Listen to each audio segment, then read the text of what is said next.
नमस्ते दोस्तों, स्वागत है फन इन बचपन में, जहां है मस्ती, सीख और कल्पना की रंगीन दुनिया। यहाँ आप देखेंगे शानदार नैतिक कहानियाँ, मजेदार राइम्स और बच्चों के लिए खास रोमांचक एडवेंचर्स। सुंदरवन नाम का एक बहुत ही विशाल और हरा भरा जंगल था।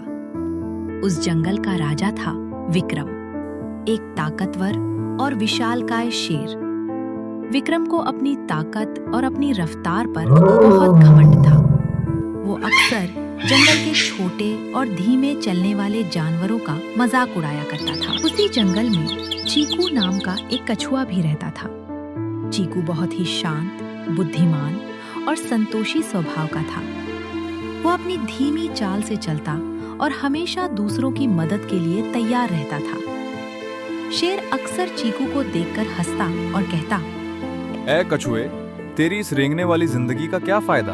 अगर कोई मुसीबत आई तो तू तो अपनी जान भी नहीं बचा पाएगा। चीकू बस मुस्कुरा देता और चुपचाप आगे बढ़ जाता। एक दिन शेर ने अपनी ताकत का प्रदर्शन करने के लिए जंगल में एक सभा बुलाई। उसने दहाड़ते हुए कहा, इस जंगल में मुझसे तेज, मुझसे ताकतवर और मुझसे बुद्धिमान कोई नहीं है। अगर किसी को शक है तो वह आगे आए और मुझसे मुकाबला करे। सभी जानवर डर के मारे पीछे हट गए, लेकिन तभी भीड़ में से चीकू कछुआ आगे आया। उसने कहा, महाराज, आप ताकतवर हैं, इसमें कोई शक नहीं, लेकिन हर जीव की अपनी एक खूबी होती है। अगर आप चाहें तो कल सुबह हम दोनों के बीच एक दौड़ हो जाए। जंगल के उस पार जो बड़ी पहाड़ी है, जो वहाँ पहले पहुँचेगा वही जीतेगा। शेर जोर से हंसा। तुम? एक कछुआ मुझसे मुकाबला करेगा?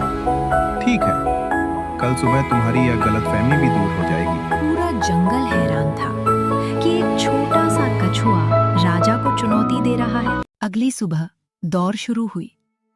बंदर ने हरी पत्ती दिखाकर दौड़ का इशारा किया। इशारा मिलते ही शेर हवा की रफ्तार से दौड़ पड़ा और पलक झपकते ही बहुत आगे निकल गया। दूसरी तरफ चीकू अपनी वही धीमी और निरंतर चाल से आगे बढ़ने लगा। कुछ ही मिनटों में शेर पहाड़ी के बिल्कुल करीब पहुंच गया। उसने पीछे मुड़कर देखा तो कछुआ दूर दूर तक कहीं नजर नहीं आ रहा था। शेर ने खुद से कहा, इस कछुए को यहाँ तक पहुँचने में शाम हो जाएगी। तब तक क्यों न मैं इस घने पेड़ की छांव में थोड़ी देर आराम कर लूं।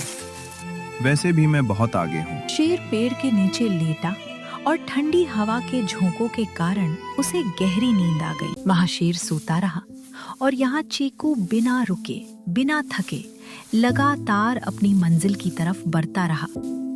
दोपहर से शाम होने को आई। चीकू उसी पेड़ के पास से गुजरा जहाँ शेर सो रहा था।